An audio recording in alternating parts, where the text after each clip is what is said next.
કાપોદ્રા પોલીસને મળી મહત્વની સફળતા। લોકોને કામ કરવા માટે બોલાવીને અવારું જગ્યાએ જઈને ચપ્પુ બતાવીને લૂંટી લેનારો આરોપી ઝડપાયો।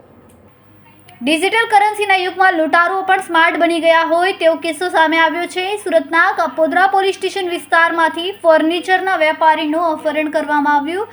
ફર્નિચરનું કામ બતાવવાનું છે કહીને કારમાં અવારું જગ્યાએ લઈ જઈને માર મારવામાં આવ્યો હતો। ત્યારબાદ તેની પાસેથી રોકડ અને મોબાઈલ ફોન લૂંટી લીધો હતો। સાથે જ મોબાઈલમાં રહેલા ગૂગલ પે સહિતના યુપીઆઈના પાસવર્ડ મેળવી લઈને ઓનલાઈન ટ્રાન્ઝેક્શન કરીને 1.9 લાખની લૂંટ ચલાવી હતી। આ ગુનામાં પોલીસે 2 આરોપીઓને ઝડપી લઈને વધુ તપાસ હાથ ધરી છે। કેમેરામેન સેનિલ વિરાણી સાથે વિશાલ છેઠા, માનવ પ્રવાહ ન્યૂઝ, સુરત।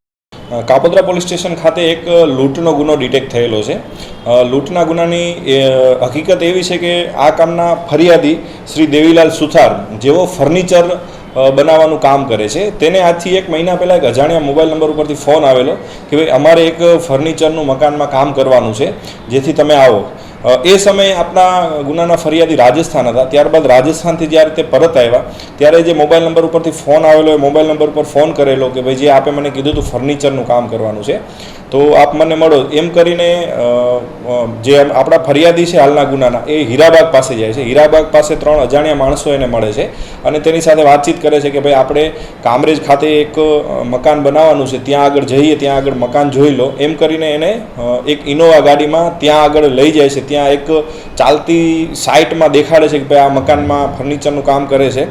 એ દરમિયાન એને મારકૂટ કરે છે, એનો મોબાઈલ ઝડપી લે છે અને મોબાઈલમાંથી જે ગૂગલ પે અને પેટીએમના QR કોડ અને યુઝર પાસવર્ડ લઈ લે છે અને જુદા જુદા એકાઉન્ટોમાં ટ્રાન્સફર કરે છે। એમ કુલ 99,000 રૂપિયાનું ટ્રાન્સફર કરે છે એક મોબાઈલ અને એના ખીચામાં જે 100 રૂપિયા હોય છે એની લૂંટ ચલાવે છે। આ મુજબનો ગુનો કાપોદ્રા પોલીસ સ્ટેશનમાં દાખલ થયેલો। ત્યારબાદ આ ગુનાને ડિટેક્ટ કરવામાં આવેલો અને હાલ કુલ 2 આરોપી આ ગુનાના કામે પકડેલા છે। એક કમલેશ સીસારામ જાટ અને એક સોનુ સોયન। આ બંને આરોપીની ખૂબ જ ગુનાહિત ઇતિહાસ ધરાવે છે। જે મુખ્ય આરોપી છે કમલેશ, એના ઉપર રાજસ્થાનમાં ફાયરિંગનો ગુનો દાખલ થયેલો છે। લાલગેટ પોલીસ સ્ટેશનમાં 307નો ગુનો દાખલ થયેલો છે, તડીપાર પણ થયેલો છે। અને જે બીજો આરોપી છે સોનુ સ્વાન, એના વિરુદ્ધ ચોક બજાર પોલીસ સ્ટેશનમાં ડબલ મર્ડરનો ગુનો દાખલ થયેલો છે અને ગુજસીટોક હેઠળ પણ એના વિરુદ્ધ કાર્યવાહી થઈ છે અને હાલ એ ગુજસીટોકના ગુનામાં જામીન ઉપર છૂટેલો છે અને આ ગુનાને અંજામ આપ્યો છે। આ બંને આરોપીઓની કાયદેસર ધરપકડ કરેલ છે અને ત્રીજો આરોપી જે અમદાવાદનો છે તેને શોધવા માટે પણ પોલીસની ટીમ અમદાવાદ ખાતે જતી રહેલ છે। અમારા વિડીયોની નવી અપડેટ મેળવવા માટે સબસ્ક્રાઇબ કરો માનવ પ્રભા ન્યૂઝ ચેનલને, બેલ આઇકન ક્લિક કરો લેટેસ્ટ વિડીયો સૌથી પહેલા મેળવવા માટે।